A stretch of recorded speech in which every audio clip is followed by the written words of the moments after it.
এই লোকটাকে অর্থাৎ ছবির যে ব্যক্তি তাকে তো আপনারা সবাই চিনেন, তাই না? তো এই ব্যক্তি নিজেকে বিশাল বুদ্ধিমান মনে করে এবং দাবি করে সে ওই যে ইসলামী স্কলার বা ওয়াজি হুজুর আছে না, তার চাইতেও বেশি ইসলাম জানে। কারণ ওই যে সাবিনা ইয়াসমিনকে বিয়ে করতে গিয়ে সে ওই যে ইসলাম গ্রহণ করেছিল না, এবং এখন তার নাম কি কবির সুমন। তো দেখেন কি ভয়ঙ্কর ইসলাম সে জানে, এবং যেটা সে কিন্তু ওই যে কোনো একটা সাক্ষাৎকারে কাকে জানি বলে মানে ভাব নিচ্ছে বিশাল দিগ্গজ পণ্ডিত। দেখেন কিভাবে মানুষকে সে বিভ্রান্ত করে এবং হিন্দু লোকদেরকে বিভ্রান্ত করে। ইন্টারেস্টিং ব্যাপার হলো হিন্দুরা এটা বোঝে না। হিন্দুদের মধ্যে বসে থেকে খেয়ে হিন্দুদের ওখানে প্রতিষ্ঠিত হয়ে সে কিন্তু হিন্দুদের সর্বনাশ করে। কিভাবে দেখেন, তার কথা থেকেই আপনারা টের পাবেন। তো কথা না বাড়িয়ে আমরা তার বক্তব্য একটু শুনি হালকাভাবে। হিন্দু বাঙালি মুসলমান বাঙালিকে বাঙালি বলতে চাইছে না, মুসলমান।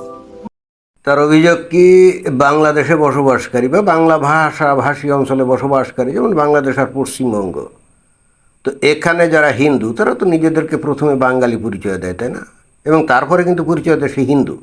এরকম প্রথম পরিচয় কিন্তু সে বাঙালি, তারপরে সে পরিচয় দেয় কি সে হিন্দু। এটাই মানে হিন্দুরা এভাবেই কিন্তু নিজেদেরকে উপস্থাপন করে।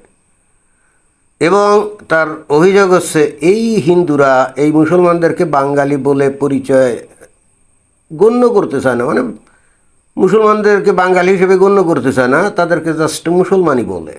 এটা হলো তার অভিযোগ। এবং হিন্দুরা কেন মুসলমানদেরকে সর্বপ্রথমে বাঙালি বলে গণ্য করবে না, এজন্যে তার ভয়ঙ্কর আক্ষেপ। অর্থাৎ অন্য কথায় সে মুসলমানদেরকে কি সম্বোধন করতে হবে, তাকে আগে বাঙালি বলতে হবে নাকি মুসলমান বলতে হবে? আরে ভাই, এ বিষয়টা তো ইসলামের ব্যাপার, তাই না? ইসলামে নির্ধারণ করে দিয়েছে যে মুসলমানদেরকে আগে কি হিসাবে নির্ধারণ করতে হবে বা কী হিসাবে অ্যাড্রেস করতে হবে। এটা তো এই লোক যা বলবে সেটা তো হবে না, তাই না? অথচ এই লোক এমন একটা মানে ভাব নিচ্ছে বুদ্ধিজীবী স্টাইলের, রাইট, যে মহা ইসলামী পণ্ডিত এবং ইসলামের বিষয়গুলো সে আত্মস্থ করে বসে আছে, এবং এই হেতু সে হিন্দুদেরকে দোষী সাব্যস্ত করছে যে হিন্দুরা তোমরা মুসলমানদেরকে মুসলমান বলো কেন, তাদেরকে কেন বাঙালি বলো না। এটাই তো। আর একটু তার কথা শোনা যাক। এবং এবারে আমাদের গুরুকে সবার আগে শরৎচন্দ্র চট্টোপাধ্যায়, তিনি শ্রীকান্ততে লিখছেন যে আজ বিকেলে অমুক মাঠে বাঙালিদের সঙ্গে মুসলমানদের ফুটবল খেলা আছে। হুজুর, এরপর আমার কোনো বক্তব্য নেই। এইবার সে কিন্তু শরৎচন্দ্র চট্টোপাধ্যায়কেই আসলে এই দোষী সাব্যস্ত করলো যে খোদ শরৎচন্দ্র চট্টোপাধ্যায় এত বড় একজন কথা সাহিত্যিক ছিলেন, অথচ উনি নিজেই মুসলমানদেরকে মুসলমানই বলতেন, বাঙালি বলতেন না। অর্থাৎ আজকে থেকে 100 বছর আগে শরৎচন্দ্র এই ধরনের বক্তব্য দিয়ে গেছে। এবং ইন্টারেস্টিং ব্যাপার হচ্ছে এই শরৎচন্দ্র যে কতটা সঠিক ছিল সেটা বুঝতে গেলে আমাদের কার কাছে যেতে হবে? এই লোকের কাছে নাকি প্রথিত যশা যে সমস্ত ইসলামী স্কলার আছে, ইসলামী পণ্ডিত আছে, ওয়াজি হুজুর আছে, তাদের কাছে যাব? অর্থাৎ বাংলাদেশের মুসলমান মানে বাংলা ভাষী মুসলমান, তাদেরকে আসলে প্রথমে বাঙালি বলবো নাকি মুসলমান বলবো, এইটা তো আমরা এই লোকের কাছ থেকে জানবো না। আমরা জানবো কার কাছ থেকে? ইসলামী স্কলারের কাছ থেকে, তাই না? তো বাংলাদেশের একজন বিখ্যাত ইসলামী স্কলার এবং ইসলাম প্রচারক এনায়েতুল্লাহ আব্বাসী, তার কাছ থেকে আমরা বিষয়টা পরিষ্কার হই। আফসোস ও দুঃখের বিষয়, এই ঈমান আনা ছাড়া রাসূলুল্লাহর উম্মত হবার কোনো সুযোগ নাই। জি হুজুর, একেবারে হক কথা। ঈমান না আনে এবার মুসলমান কিভাবে হয়, মানে রাসূলুল্লাহর উম্মত কিভাবে হয়? কারণ আপনারা ঈমান চিনেন না, সব চিনেন। ইসলাম চিনেন না, সব চিনেন। ঈমান চিনেন না, সব চিনেন। কোরআন চিনেন না, হাদিস চিনেন না। ঠিক কিনা বলে? 100% ঠিক কথা। অনেক লোকজন আছে নয়া মুসলমান, মানে নব মুসলমান, কোরআন হাদিস জীবনে না পড়েও ইসলাম সম্পর্কে একেবারে দিগ্গজ পণ্ডিতের মতো বক্তব্য বিবৃতি দেয়, ভাব নাই, কি বিশাল জ্ঞানী। হুজুর বলেন। সেজন্যই আপনাদের মুখে শুনতে পাই যে আমি মুসলিম নই, আমি বাঙালি। একেবারেই হাসা কথা হুজুর। হ্যাঁ, কিছু কিছু এরকম মুসলমান আছে ইসলামকে না জেনে নিজেকে প্রথমে বাঙালি পরিচয় দেয়।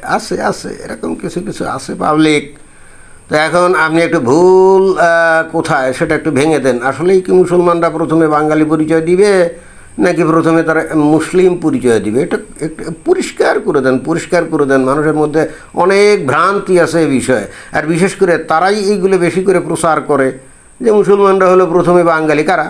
যারা নাকি কোরআন হাদিস জীবনে কোনো দিন পড়া তো দূরের কথা, টাচও করে নেই।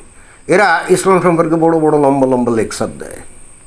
আমার প্রথম পরিচয় বাঙালি না, আমার প্রথম পরিচয় আমি মুসলিম। হুজুর একেবারে পরিষ্কার প্রাঞ্জল সহজ সরল এবং অত্যন্ত তেজোদ্দীপ্ত ভাষায় বলল যে আমার প্রথম পরিচয় হলো আমি মুসলিম, বাঙালি না। আসলে পৃথিবীতে যে বিভিন্ন জাতিগোষ্ঠীর লোক আছে না, বাঙালি, ভারতীয়, হিন্দি, তারপরে তামিল আছে না, তারপরে ইংরেজ, জার্মান, ফরাসি, কত চাইনিজ, জাপানিজ, কোরিয়ান, থাই, কত ভিয়েতনামিজ। পৃথিবীতে তো শত শত এই ধরনের জাতিগোষ্ঠী আছে। তো তাদের মধ্যে কেউ যদি ইসলাম গ্রহণ করে মুসলমান হয়ে যায়, তখন কিন্তু তার প্রথম পরিচয় কিন্তু আর ওই ইংরেজ অথবা আমেরিকান অথবা জার্মান অথবা ফরাসি অথবা চাইনিজ অথবা বাঙালি অথবা জাপানি এটা থাকবে না, এটা কিন্তু মুছে যাবে। তার প্রথম পরিচয় হবে আমি মুসলিম। হুজুর কিন্তু পরিষ্কার করে বলল, নাকি আর একবার আপনারা শুনতে চান পরিষ্কারভাবে? ঠিক আছে, স্লো মোশনে আমি একটু আবারও আপনাদের জ্ঞাতার্থে শুনিয়ে দিতে চাই। আমার প্রথম পরিচয় বাঙালি না, আমার প্রথম পরিচয় আমি মুসলিম। আমার প্রথম পরিচয় বাঙালি না, আমার প্রথম পরিচয় আমি মুসলিম। এখন আপনারাই বলেন, একেবারে এই যে হুজুর ইসলামী স্কলার এনায়েতুল্লাহ আব্বাসী একেবারে পরিষ্কার করে বলল আমার প্রথম পরিচয় আমি মুসলিম। এখন মুসলমানরা কার কথা গ্রহণ করবে? ওই ধান্দাবাজ ওই কবির সুমনের কথা, নাকি এই এনায়েতুল্লাহ আব্বাসীর কথা? বলেন তো। এই বিষয় নিয়ে আমি অতীতে অনেক ভিডিও করেছি, বলেছি যে মুসলমানরা এই যে বাংলাদেশের স্বাধীনতা যুদ্ধের পক্ষে এখন আর নাই, কারণ বাংলাদেশের স্বাধীনতা যুদ্ধটা তো হয়েছিল বাঙালি জাতীয়তাবাদের ভিত্তিতে, তাই না? অর্থাৎ বাংলাদেশের মানুষের প্রথম পরিচয় হলো কি বাঙালি এবং তারপরে মুসলমান। এটাই তো কেন বাংলাদেশে যে স্বাধীনতা যুদ্ধের প্রতি বা মুক্তিযুদ্ধের প্রতি আস্তে আস্তে বাংলাদেশের মানুষ গীতশ্রদ্ধা হয়ে এখন এই মুক্তিযুদ্ধের ইতিহাসটাকে ভুলে যেতে চায় জানেন? কারণ ওরাই যে প্রথমে বাঙালি পরিচয় দিয়েছিল, এটা ইসলাম অনুযায়ী আসলে অন্যায় কাজ করছিল, বিদাতি কাজ করছিল, হারাম কাজ করছিল। জি, এই জন্যই কিন্তু বাংলাদেশের মানুষ এখন স্বাধীনতা যুদ্ধের ইতিহাস ভুলে যেতে চায় এবং সবাই এই স্বাধীনতা যুদ্ধের ইতিহাসের স্মৃতিচিহ্ন ভেঙে চড়ে খান খান করে দিতে চায়, বঙ্গবন্ধুকে বাংলাদেশ থেকে উচ্ছেদ করতে চায়। এবার বুঝছেন কেন? এই হুজুরের কথা থেকে কিন্তু একেবারে পরিষ্কার। এখন ওই যে কবির সুমন, এই লোকটা তো আপনারা জানেন এই কিমাল, তো এসে মানে বিশাল ইসলামী স্কলারের মতো একেবারে দিগ্গজ পাণ্ডিত্য দেখাচ্ছে, তাই না? এবং এই লোকটাকে আপনারা কি করেন? সম্মান করেন, শ্রদ্ধা করেন, এবং এই লোকটা আপনাদের খায়, আপনাদের পরে, আপনাদের মধ্যে বাস করে, আপনাদের মধ্যে বিভ্রান্তি তৈরি করছে। আপনারা কি কোশ্চেন গেল বুঝতে পারছেন এগুলা? যদি বুঝতে পেরে থাকেন তাহলে আপনাদের করণীয় কি বলেন? আমি উম্মতে মুহাম্মাদি, আমি রাসূলুল্লাহর উম্মত, তারপরে আমার অন্য পরিচয়।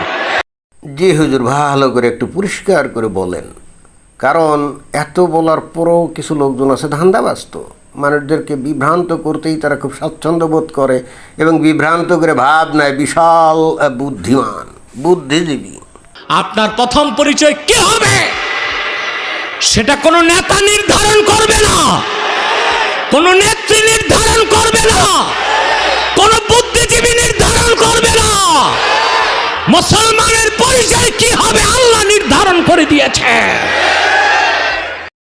জি হুজুর, এর চাইতে খাঁটি কথা আর হতেই পারে না। একজন মুসলমানের প্রথম পরিচয় কি হবে? এইটা কোনো নেতা, এইটা কোনো তথাকথিত বুদ্ধিজীবী, এইটা কোনো কবি, এইটা কোনো তথাকথিত শিল্পী, এই সমস্ত ধান্দাবাজরা যদিও দাবি করে যে তারা নির্ধারণ করতে পারে, তাহলে তাদের একটু জনপ্রিয়তাটা আছে, তো একটু গ্রহণযোগ্যতা আছে, ওই চান্সে তারা মনে করে তারা যা বলবে ওটাই রাইট। কিন্তু আসলে ইসলামের ব্যাপারে কোরআনই যে চূড়ান্ত রায় দিবে এইটা তারা আসলে বুঝতেছে না। তারা মনে করে কোরআনকে বোধ হয় নিজেদের মতো ব্যাখ্যা করে বলা যায়, অথবা কোরআনকে বাইপাস করে নিজেদের মতকে ইসলামের নামে চালানো যায়। ভাই, এটা হলো কঠিন বিদাত। আর যারা এই বিদাতের রাস্তায় যাবে তাদের স্থান হলো কোথায়? জাহান্নামের আগুন, রাইট? তো যাই হোক, এইবার এই যে ভারতের লোকজন, আপনারা তো টের পেয়েছেন যে এই কবির সুমন লোকটা আসলে কত বড় ধান্দাবাজ। কেন আমি বলছিলাম দেখছেন, সে ইসলামের বিষয়ে বড় বড় লম্বা চড়া বক্তব্য দিতে যায়। দেখেন, এই দিক দিয়ে হিসাব করলে সেই শরৎচন্দ্র চট্টোপাধ্যায় আজকে থেকে 100 বছর আগে ঠিকই চিনছিল যে মুসলমান আসলে কারা এবং তাদের ফার্স্ট আইডেন্টিটি কী হবে। ঠিক মতোই চিনছিল নাকি? এবং কেন চিনছিল জানেন? ওই শরৎচন্দ্র চট্টোপাধ্যায়ের আমলেই কিন্তু ওই অটোমান খিলাফতের পতন ঘটে। ওই যে কামাল আতাতুর্ক, উনি তো করেন প্রথম বিশ্বযুদ্ধের পরে, রাইট? এবং এরপর এই ভারতেরই মুসলমানরা কিন্তু ওই খিলাফত পুনরায় প্রতিষ্ঠিত করার জন্য আন্দোলন করে, যেটাকে বলা হয় খিলাফত আন্দোলন।